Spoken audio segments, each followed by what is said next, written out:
उमर और सफाई का इनाम। एक दिन उमर स्कूल के बगीचे में खेल रहा था कि अचानक छुट्टी हुई। सब बच्चे चले गए, लेकिन जमीन पर छोटी छोटी गंदगी रह गई थी, जैसे चिप्स के एम्प्टी पैकेट, टिश्यूज और पानी की बॉटल्स।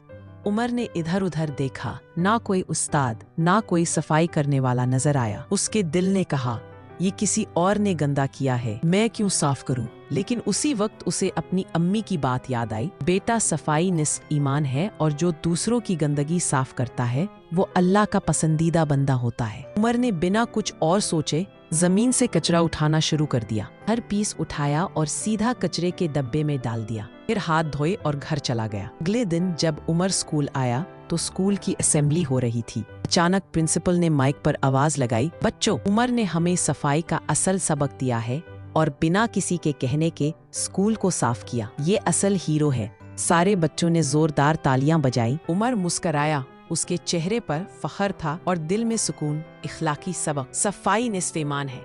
सिर्फ अपना नहीं बल्कि दूसरों का माहौल साफ रखना भी एक नेक काम है। जब हम दिल से सफाई करते हैं तो अल्लाह भी हमें अपना पसंदीदा बना लेता है।